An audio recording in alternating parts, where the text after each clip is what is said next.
एक बड़े ज़बरदस्त हैं सुल्तान हैतम बिन तारिक सईद। वो ये हैं ओमान के सल्तनत ओमान के सरबरा। ये जो और ओमान के अंदर आपको पता है डायलॉग हो रहा है, किसका डायलॉग हो रहा है? अमेरिका का और ईरान का। और अमेरिका का ईरान का डायलॉग जो है ओमान में हुआ, फिर इटली में चला गया वो एक उसका राउंड, और वो इस हफ्ते जो है इस सैटरडे को दोबारा वो ओमान में होना है। तो ये जो उनके सुल्तान हैं, वो ओमान के जो सुल्तान हैं मस्कत ओमान के, वो आज मॉस्को में हैं। और उनकी बड़ी ज़बरदस्त मुलाकात हुई है प्रेसिडेंट पुतिन से, और ये उनका पहला दौरा था और बड़ा इंपॉर्टेंट दौरा था। प्रेसिडेंट पुतिन से उनकी मुलाकात हुई। ये ध्यान में रखें कि प्रेसिडेंट जो ईरान है, ईरान और अमेरिका के दरमियान जो मामला तय पा रहे हैं उसमें अरब ममालिक भी उनका भी बहुत रोल है, उसमें चाइना भी इन्वॉल्व है उसमें, लेकिन जो सामने हमें नज़र आ रहे हैं वो प्रेसिडेंट पुतिन नज़र आ रहे हैं। तो इस मरहले पे जब ईरान का डायलॉग होना है दोबारा अमेरिका के साथ मस्कत ओमान में, तो ओमान के जो सरबरा हैं वो गए हैं और उन्होंने जाके मुलाकात की है प्रेसिडेंट पुतिन से। इससे पहले अमीर कतर भी पिछले चंद दिनों में हमें मॉस्को में नज़र आए हैं और वहाँ पर उनकी तवील मुलाकात हुई है। तो ये मुलाकातें सारी जो हैं ये उस तरफ बढ़ रही हैं जहाँ पे ईरान और अमेरिका के दरमियान बराह रास्त मामला तय पा रहे हैं, और तय इस तरह से पा रहे हैं कि वही बात इससे पहले भी डिस्कस हुई थी कि एक बात ही हो रही है कि जी जो ज़्यादा इनरिच्ड यूरेनियम है वो शायद अमेरिका से कहा जा रहा है कि वो किसी और मुल्क, ईरान से कहा जा रहा है कि किसी और मुल्क में आप रख दें। ईरान शायद उस पर तैयार नहीं हो रहा, लेकिन देखते हैं कि ये मामला कहाँ बढ़ते हैं, कहाँ पे जाते हैं ईरान और अमेरिका के ताल्लुकात और मुज़ाकरात। अच्छा, इसी दौरान जो है वो एक और मामला जो है वो आगे बढ़ रहा है, और वो बढ़ रहा है काहिरा में और कतर में, और वो है हमास और इसराइल के दरमियान। और यहाँ आप समझेंगे गर्दन से नेतन्याहू को पकड़ लिया है इस वक्त स्टीव विटकॉफ ने और एडम बॉयलर ने और ट्रंप ने, क्योंकि ये सारे मामलात आपस में इंटरलिंक्ड हैं। अगर गजा का कत्लेआम रुकेगा तो उसके साथ फिर ईरान से बात होगी, और उसके साथ फिर सीरिया स्टेबलाइज होगा, फिर उसके बाद टर्की दरमियान में आ गया, हमास का और फ़लस्तीन का एक पूरा डेलीगेशन जो है मुख्तलिफ ग्रुप्स का वो तुर्की पहुंचा हुआ है। प्रेसिडेंट तैयब उर्दगन किसी वक्त बात करने वाले हैं प्रेसिडेंट ट्रंप से तुर्की के बिहाफ पे, सऊदी अरेबिया इन्वॉल्व है, तो बहुत कुछ हो रहा है। अच्छा, अब इसमें जो मामला है वो ये है कि हमास की बराह रास्त बात हो रही है अमेरिका के साथ, ठीक है। एडम बॉयलर जो हैं जिनको हटा दिया था, बड़ा शोर किया था इसराइल ने, वो बराह रास्त आ गए हैं और वो बात कर रहे हैं हमास के साथ। और सारी बात, अब देखें बहुत बड़ा स्टेडियम हो ना, बहुत बड़ा स्टेडियम और खेल हो रहा हो दरमियान में, यानी क्रिकेट का खेल हो रहा हो या फुटबॉल हो रहा हो, स्टेडियम हो बहुत सारा, तो खिलाड़ी खेल रहे हों और बहुत सारे तमाशाई हों, तो उन तमाशाइयों में आप समझ लें कि ये जो वेस्ट एशिया का एक या मशरिक़ वस्ता का एक स्टेडियम है, उस स्टेडियम में एक तमाशाई के तौर पे नेतन्याहू को बिठा दिया है। मतलब नेतन्याहू का कोई रोल नहीं है बीच में, यानी हमास से अमेरिका डायरेक्ट बात कर रहा है, सऊदी अरेबिया से डायरेक्ट बात कर रहा है, कतर से डायरेक्ट बात कर रहा है। बिल्कुल वही है कि जो जिस तरह से पुतिन ने और ट्रंप ने बात की और यूक्रेन का बंटवारा हो गया, और आगे उनका भी मुस्तकबिल अगले 1-2 दिन में सील होने जा रहा है। अच्छा, ये जो मामला है काहिरा में, ये बड़ा इंपॉर्टेंट है क्योंकि अमेरिका हमास से बात कर रहा है बराह रास्त, और हमास यानी जो एडम बॉयलर हैं और स्टीव विटकॉफ हैं, स्टीव विटकॉफ हो सकता है एक छोटा सा विजिट उनका दोबारा मॉस्को हो, ये भी मैं आपको बता दूं, वो हो सकता है मॉस्को कल या परसों फिर स्टीव विटकॉफ जो है वो मॉस्को आ जाएं। और वो बड़ी अच्छी तरह एडम बॉयलर, स्टीव विटकॉफ, जैसे पहले CIA के जो बाइडेन दौर में जो विलियम बर्न्स थे, ये सारे लोग नेतन्याहू को अच्छी तरह जानते हैं कि नेतन्याहू बड़ा अच्छा खासा ट्रबल मेकर है, उन्होंने उसको साइड पे कर दिया। अब जो ताज़ा तरीन मामलात हैं जिसपे इसराइल की टीम भी पहुंच गई है, क्योंकि रास्ता नहीं है कोई, वो ये है कि जी एक तवील अरसे तक के लिए जंग बंदी हो जाए। तवील, अब वो तवील अरसा कितना होगा? वो तवील अरसा 5 से 7 साल तजवीज़ हो रहा है। 5 से 7 साल के दरमियान के लिए एक सीज फायर का मुआहदा तय पा जाए, और उस दौरान यानी ये नहीं होगा कि हमास अपने आप को ख़त्म, हमास अपनी जगह मौजूद रहेगी। वो ये हो रहा है कि जी हमास अपने जो वेपन्स हैं, अपना जो असलहा है, वो किसी जगह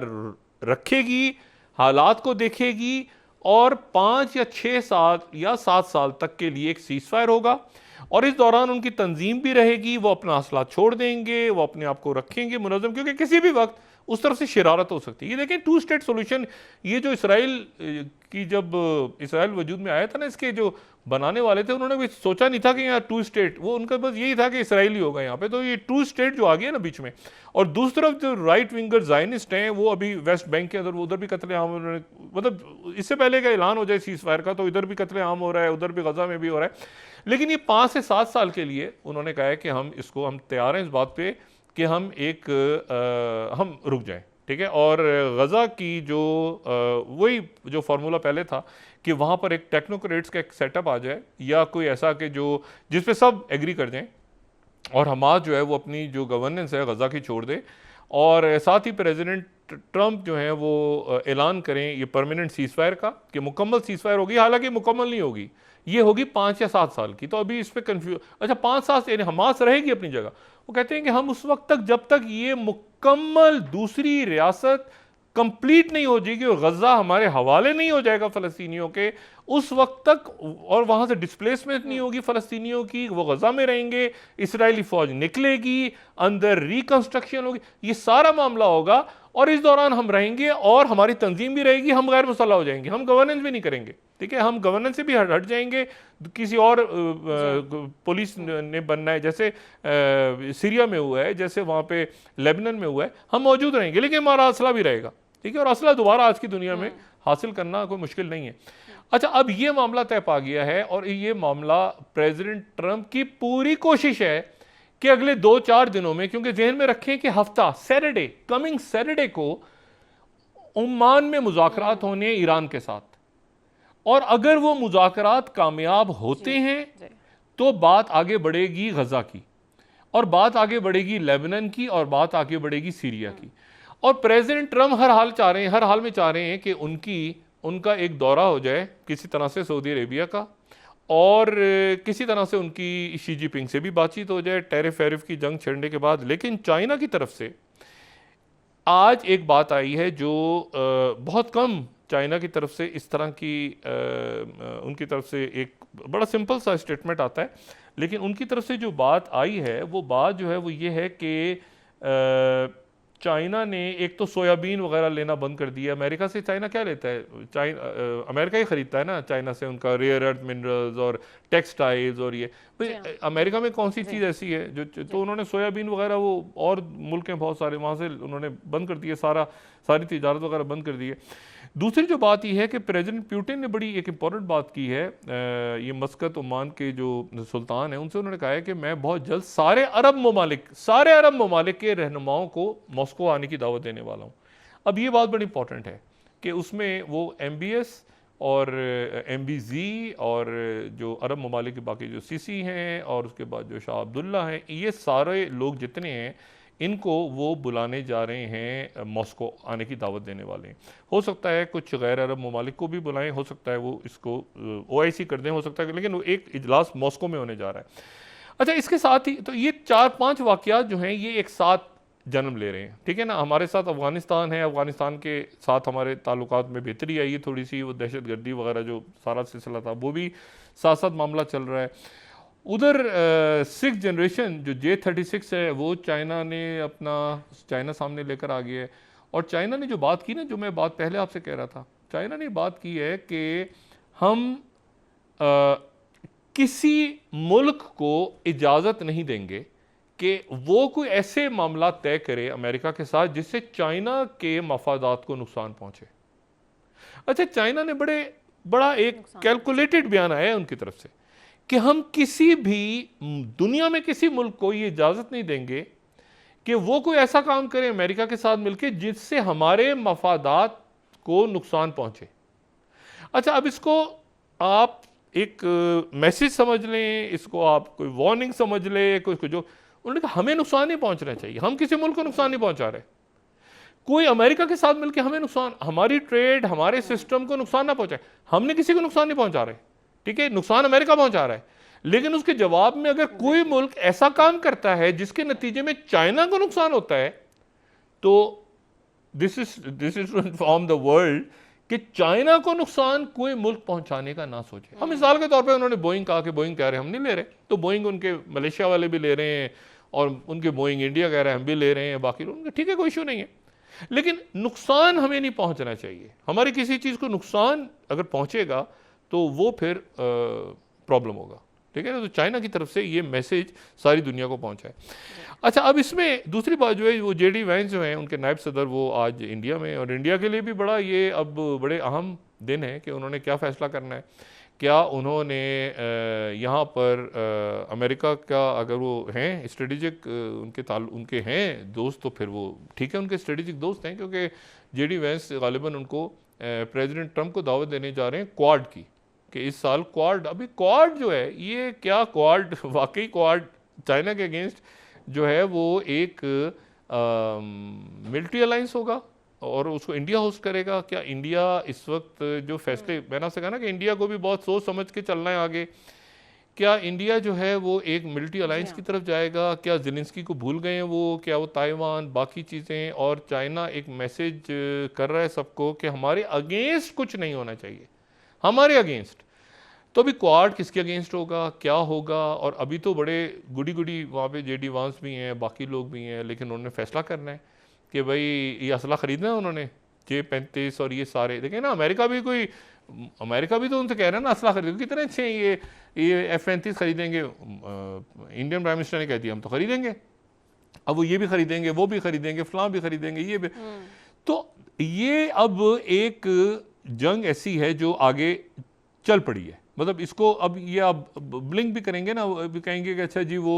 ऐसा है कि अच्छा पैरेलल सिस्टम भी आज उन्होंने अनाउंस कर दिया है कि हम अपना पैरेलल सिस्टम दुनिया में पेमेंट्स का लेकर आ रहे हैं। और ये भी चाइना देखेगा कि पैरेलल सिस्टम जो है ये कितने दुनिया के मुल्क जो है इस तरफ जाते हैं, इस तरफ नहीं जाते। और ये मैं आपको 23rd स्लाइड ग्लोबल टाइम्स की अगर दिखा सकूँ ना, China firmly opposes tariff deal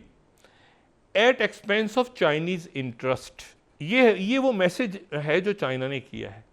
ठीक है। अच्छा, इसी को ना, अब इसी मैसेज को जो मगरबी मीडिया है वो किस तरह ले रहा है, मैं इसको इंपॉर्टेंट, मगरबी मीडिया इसको ले रहा है। Guardian, Beijing threatens counter measures against country that appease Washington in trade war. मतलब वो, क्योंकि उनका मैसेज में कोई थ्रेटन प्लस नहीं है, उनके मैसेज में बड़े आराम से ही बात की गई है कि हमारे मफादात को कोई मुल्क नुकसान ना पहुंचाए। लेकिन इसको मगरबी मीडिया ऐसे पढ़ रहा है कि चाइना ने इस तरह का बयान, ये CNN भी यही कह रहा है 21st, कि बीजिंग वॉन countries against colliding with US, कि जो देखें ये बात उन्होंने नहीं कही, मैं दोबारा कह रहा हूं, चाइना ने ये बात क्योंकि कही नहीं, वो बहुत छोटा सा उनका एक जुमला है जिसको पर पूरी वो हिल गए हैं लोग सारे, कि चाइना ने कहा है कि हमें नुकसान नहीं पहुंचाना, जिसके साथ डील करनी है जो करना है करो, चीन के मफादात को नुकसान नहीं पहुंचना चाहिए। अच्छा, अब ये जो मामला है यहां पर जो है, अब लोग जरा ये देख रहे हैं सारे कि भाई अगर किसी ने असला खरीदना है तो किसके खिलाफ खरीदना है। देखें ना, लोग किसके, चाइना के खिलाफ असला खरीदेंगे, अच्छा, चाइना से लड़ाई की तैयारी करनी है, अच्छा, किसके, मतलब देखिए ना, बहुत से मुल्कों ने बहुत अहम फैसले करने हैं। ये क्वाड, ये ऑकस, यूरोप नहीं जाएगा चाइना के अगेंस्ट, ये मैं बिल्कुल आपको बता दूं, यूरोप चाइना के अगेंस्ट नहीं जाएगा, ग्लोबल साउथ चाइना के अगेंस्ट नहीं जाएगा, आसियान मुल्क चाइना के अगेंस्ट नहीं जाएंगे, इवन फिलिपीन भी नहीं जाएगा, आगे जाके ये अड्डे बड्डे सारे ये जो ये नहीं जाएंगे, कोरिया नहीं, जो 1000 दफ़ा साउथ कोरिया सोचेगा चाइना के अगेंस्ट जाने, उनके बड़े ज़बरदस्त ताल्लुक इन दोनों हो गए। मतलब चाइना के अगेंस्ट जाना जो है इस वक्त, भाई मुल्कों की मर्जी है, हम तो एक राय दे सकते हैं, लेकिन ये है कि अमेरिका के अगेंस्ट या चाइना के अगेंस्ट जाना और कोई इत्तेहाद बनाना, यानी अचानक कोई मुल्क ये कहे कि जी हम अमेरिका के खिलाफ एक इत्तेहाद बना रहे हैं बहुत बड़ा अमेरिका के अगेंस्ट, ऐसा तो नहीं हो रहा ना, ऐसा तो नहीं हो रहा कि कोई इत्तेहाद अमेरिका के अगेंस्ट दुनिया में बन रहा हो, कोई भी नहीं बन रहा। भाई ब्रिक्स वगैरह ये तो एक तिजारती है ना, इत्तेहाद तो कोई भी नहीं बन रहा। लेकिन कोई मुल्क कहे कि जी हम अमेरिका के अगेंस्ट एक इत्तेहाद बना रहे हैं और वो इत्तेहाद जो है वो लैटिन अमेरिका में होगा, तो अमेरिकन क्या करेंगे उसके बारे में। तो बात यह है कि ये दुनिया ने, बात तो तिजारत की हो रही है ना, चाइना तो एक तरक्की को लेके भी 10G लेकर आ गए, डीप सी के लेकर, वो तो इस तरफ बढ़ रहे हैं ना आगे तिजारत की तरफ। अब उनके सर के ऊपर अगर कोई एक फौजी इत्तेहाद लेके उनके खिलाफ उतरता है मैदान में और या उनके मफादात को नुकसान पहुंचाने की कोशिश करता है, तो चाइना ने ये वार्न किया है सारी दुनिया को, और